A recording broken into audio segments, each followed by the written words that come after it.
San Francisco में आमिर नाम का एक अफगान अमेरिकी लेखक अपनी पत्नी के साथ अपने बच्चों को पतंग उड़ाते हुए देखता है। उसे भी अपनी बचपन की पतंगबाजी की यादें ताज़ा हो जाती हैं। घर लौटने पर उसे अपनी प्रकाशित हुई नई किताब का पार्सल मिलता है, जिससे वह बहुत खुश होता है। तभी पाकिस्तान के पेशावर शहर से उसके पिता के पुराने व्यापारिक साझेदार उसके चाचा का फोन आता है, जो उससे मिलना चाहते हैं। आमिर उनकी बात सुनकर सोच में पड़ जाता है।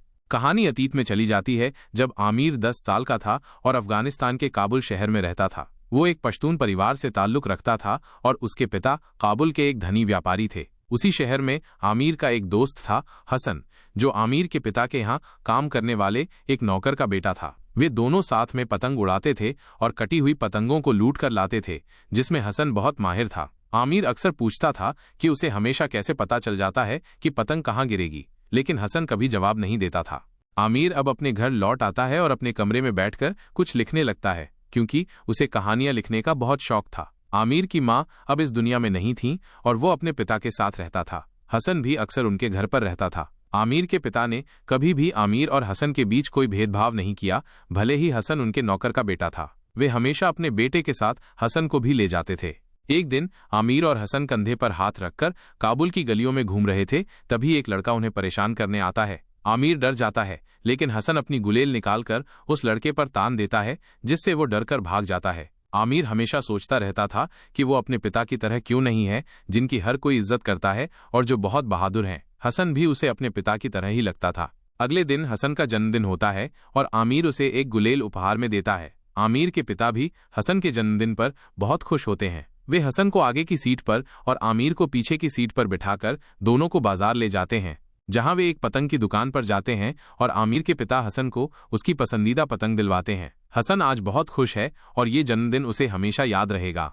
सर्दियों के दिन आ जाते हैं और कल वो दिन है जिसका अफगानिस्तान में हर बच्चे को इंतजार रहता है, पतंगबाजी का दिन। आमिर के पिता बताते हैं कि जब वो छोटे थे तो उन्होंने लगातार 14 पतंगे काटी थीं और आज तक उनका रिकॉर्ड कोई नहीं तोड़ पाया है। हसन कहता है कि आमिर आपका रिकॉर्ड जरूर तोड़ेगा। अगले दिन दोनों मासूम बच्चे पतंग उड़ाना शुरू करते हैं। हालांकि आमिर को अच्छी पतंगबाजी नहीं आती थी, लेकिन हसन उसे सिखाता है। जल्द ही उनकी पतंग आसमान में होती है और हसन की मदद से आमिर एक एक करके 14 पतंगे काट डालता है। अब आखिरी पतंग की बारी आती है। हसन उसे समझाता है कि इसे कैसे काटना है और आमिर उस पतंग को भी काट देता है। हसन कहता है कि वो इस आखिरी पतंग को निशानी के तौर पर लूट कर लाएगा। आमिर कहता है कि इसे जरूर लाना। हसन उस पतंग के पीछे भागता है। बहुत देर हो जाती है, लेकिन हसन वापस नहीं आता। आमिर उसे ढूंढने के लिए काबुल की गलियों में जाता है। तभी वो देखता है कि हसन के सामने वही लड़का खड़ा है जिसके ऊपर उसने गुलेल तानी थी। उसके हाथ में वही पतंग होती है जो आमिर ने काटी थी। वो लड़का कहता है कि ये पतंग मुझे दे दो। हसन कहता है कि ये पतंग मैं तुम्हें नहीं दे सकता, ये आमिर के लिए है, वो इंतजार कर रहा होगा। इसके बाद वो लड़का अपने दोस्तों के साथ मिलकर उसे बहुत बुरी तरह से मारता है और उसका यौन शोषण भी करता है। आमिर दूर से सब कुछ देखता रहता है और हसन की मदद के लिए नहीं जाता। कुछ देर बाद हसन रोता हुआ हाथ में वही पतंग पकड़े हुए वहां से निकल जाता है जिसे उसने आमिर के लिए लूटा था। आमिर उसके पास आता है और हसन उसे वो पतंग दे देता है। पतंग लेकर आमिर घर आता है तो उसके पिता उसकी बहुत तारीफ करते हैं, लेकिन आमिर बहुत उदास होता है।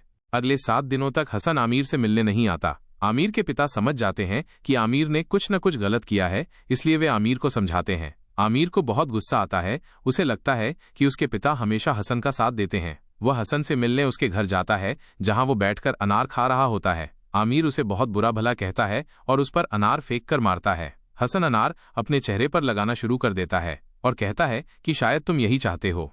आमिर गुस्से से अपने घर लौट आता है, जहां वो अपने पिता से कहता है कि वो चाहता है कि वे हसन के पिता को काम से निकाल दें। उसके पिता कहते हैं कि आज के बाद ये बात कभी मत कहना। हसन के पिता ने 40 सालों तक उनकी सेवा की है, वो ऐसा नहीं कर सकते। अब आमिर के अंदर ईर्ष्या और भी बढ़ जाती है। कुछ दिनों के बाद आमिर का जन्मदिन होता है, जहां शहर के बड़े बड़े लोग आते हैं और आमिर को महंगे महंगे उपहार देते हैं, जिनमें एक बहुत महंगी कलाई घड़ी भी होती है। आमिर हसन के पिता को यहां से निकालना चाहता है, इसलिए जब हसन और उसके पिता अपने कमरे में नहीं होते तो आमिर चुपके से जाकर हसन के तकिए के नीचे उस कलाई घड़ी को रख देता है और फिर अपने पिता से कहता है कि उसकी कलाई घड़ी किसी ने ले ली है।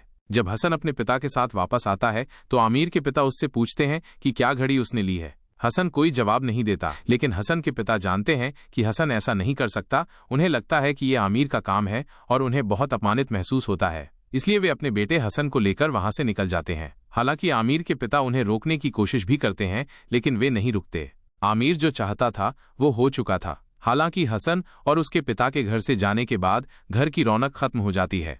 कुछ साल बीत जाते हैं और अब सोवियत संघ ने अफगानिस्तान पर कब्जा कर लिया है, इसलिए अफगानिस्तान अब सुरक्षित नहीं है। इसलिए वे अपना पूरा व्यवसाय अपने दोस्त और साझेदार रहीम खान को सौंपकर एक तेल के ट्रक में छिपकर अपने बेटे आमिर के साथ पाकिस्तान चले जाते हैं और पाकिस्तान से सीधे कैलिफोर्निया पहुंचते हैं। आमिर के पिता, जो काबुल में लोगों को पैसे बांटते थे, अब कैलिफोर्निया में एक पेट्रोल पंप पर काम करते हैं। उनकी जिंदगी पूरी तरह से बदल चुकी है। आमिर भी अब बड़ा हो चुका है और आज उसकी ग्रेजुएशन की पार्टी है। दरअसल आज वो ग्रेजुएट हो चुका है, जहां उसके पिता भी उसके साथ जाते हैं। अगले दिन आमिर के पिता उसे अपने दोस्त से मिलवाने के लिए ले जाते हैं, जहां उसके पिता के दोस्त की बेटी सारा भी होती है, जिसे देखते ही आमिर उसे पसंद कर लेता है। आमिर के पिता आमिर की आंखों में देख लेते हैं, लेकिन वे आमिर से कुछ नहीं कहते। आमिर को पता चलता है कि उसके पिता के दोस्त की बेटी सारा को भी कहानियों का बहुत शौक है, इसलिए वो उसे अपनी कहानियां भेजता है। अब आमिर के पिता की तबीयत दिन ब दिन खराब होने लगती है और उन्हें अस्पताल में भर्ती कराया जाता है, जहां सारा के पिता भी उनसे मिलने के लिए आते हैं। आमिर के पिता कहते हैं कि उनके दोनों बच्चे एक दूसरे को पसंद करते हैं और वे चाहते हैं कि इन दोनों की शादी हो जाए। सारा के पिता मान जाते हैं और अब आमिर और सारा की शादी हो जाती है। शादी के कुछ दिनों के बाद ही आमिर के पिता की मृत्यु हो जाती है। वे हमेशा अपने देश वापस जाना चाहते थे, लेकिन वे कभी अपने देश अफगानिस्तान वापस नहीं जा पाए। कहानी वर्तमान में आती है, जहां आमिर अपने पिता के व्यापारिक साझेदार अपने चाचा के फोन के बाद उनसे मिलने के लिए पाकिस्तान के पेशावर शहर जाता है, जहां वे एक छोटे से घर में रहते हैं, जबकि काबुल शहर में वे बहुत बड़े व्यवसायी थे। वहां पर वो अपने चाचा से मिलता है। उसके चाचा बताते हैं कि तालिबानियों ने हसन को मार दिया। ये सुनकर वो चौंक जाता है। वे बताते हैं कि तुम्हारे जाने के बाद मैंने हसन और उसके पिता को घर पर वापस बुला लिया था। वे मेरे साथ ही रहते थे, लेकिन मेरी तबीयत बहुत ज्यादा खराब हो गई, इसलिए इलाज के लिए मुझे पाकिस्तान आना पड़ा। यहाँ आने के बाद मुझे पता चला कि तालिबानियों ने हमारे घर पर हमला करके हसन को मार दिया और उसके बेटे को वे अपने साथ ले गए। दरअसल हसन का एक बेटा भी है, जो अब तालिबानियों के पास है।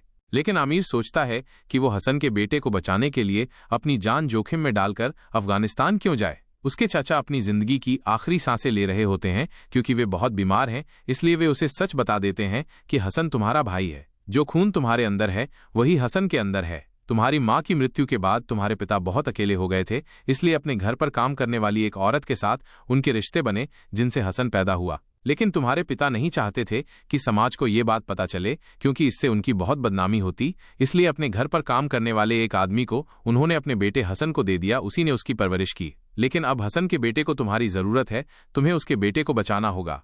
ये सारी सच्चाई जानने के बाद आमिर को सब कुछ समझ में आ जाता है कि क्यों उसके पिता हसन से भी उतना ही प्यार करते थे जितना कि वे आमिर से करते थे। और अब उसके चाचा उसे हसन की एक चिट्ठी देते हैं, जो कि उसने आमिर के नाम लिखी होती है, जिसमें उसके साथ उसके बेटे की एक फोटो भी है। आमिर मुश्किल से उस चिट्ठी को खोलकर पढ़ता है, जिसमें हसन ने लिखा होता है कि मेरे प्यारे दोस्त, मैं तुम्हारा इंतजार कर रहा हूँ। अब काबुल पूरी तरह से बदल चुका है। ये काबुल वैसा काबुल नहीं है जो हमने बचपन में जिया था। यहाँ पर हमेशा गोलियां चलती रहती हैं। जिन काबुल की गलियों में हम दिन रात बेखौफ घूमा करते थे, अब वो काबुल पूरी तरह से बदल चुका है। अगर मुझे कुछ हो जाए तो तुम मेरे बेटे को अपने साथ ले जाना और उसे अपनी तरह एक पढ़ा लिखा और कामयाब इंसान बनाना। हसन की चिट्ठी पढ़ने के बाद आमिर की आंखों में आंसू आ जाते हैं। वो तय करता है कि वो अफगानिस्तान जाकर हसन के बेटे को किसी भी कीमत पर बचाकर वापस लाएगा। जाने से पहले वो अपनी पत्नी को कॉल करता है और कहता है कि उसे नहीं पता कि वो वापस लौटकर आएगा या नहीं। उसके ऊपर एक कर्ज है, उसे उस कर्ज को चुकाना होगा। इसके बाद एक आदमी की मदद से वो सीमा पार करके पाकिस्तान से अफगानिस्तान पहुंच जाता है, जहां वे दोनों एक अनाथ आश्रम में जाते हैं। आमिर ने नकली दाढ़ी लगाकर अपना लुक पूरी तरह से एक पठान का कर लिया होता है, ताकि उसे कोई न पहचाने। वो अनाथ आश्रम के मालिक से पूछता है कि क्या यहाँ पर हसन का बेटा सौरा है। वो बताते हैं कि तालिबानियों ने उसे यहाँ से खरीद लिया है। दरअसल उनका पूरी तरह से इस जगह पर दबदबा है। आमिर पूछता है कि सौरा उसे कहाँ पर मिलेगा। वो बताता है कि आज वे उसे स्टेडियम ले जा रहे हैं, जिस आदमी ने उसे खरीदा था वो तुम्हें वहीं पर मिलेगा। आमिर अपने साथी के साथ यहाँ से निकल जाता है, जिसके बाद वो अपने घर जाता है। वो घर जहाँ पर उसने हसन के साथ कई साल बिताए थे। वो घर के पिछले हिस्से में जाता है, जहाँ पर कभी अनार का पेड़ हुआ करता था। वही अनार का पेड़ जिसके नीचे बैठकर हसन अनार खा रहा था और उसने उसके ऊपर अनार फेंके थे। वो पेड़ अब सूख चुका है। उस पेड़ पर बचपन में इन दोनों ने लिखा था, आमिर और हसन अफगानिस्तान के शहजादे। आज भी वो वहां पर खुदा हुआ होता है और अब वो स्टेडियम पहुंच जाता है जहां पर वो उस आदमी से मिलता है जो सौरा को खरीद कर ले गया था। दरअसल ये वही लड़का होता है जिसने बचपन में हसन को अपने दोस्तों के साथ मिलकर बुरी तरह से मारा था और उसका यौन शोषण किया था। वह लड़का आमिर को पहचान लेता है और पूछता है कि वह यहाँ क्या करने के लिए आया है। वो कहता है कि वह हसन के बेटे सौरा को लेने के लिए आया है। सौरा को वहां पर लाया जाता है, जिसके बाद वह आदमी आमिर को बुरी तरह से उसके सामने पीटना शुरू कर देता है। सौरा भी अपने पिता हसन की तरह बहादुर होता है। वो अपनी गुलेल निकालता है और उससे उस आदमी की आंख पर मारता है, जिससे उसकी आंख से खून निकलना शुरू हो जाता है।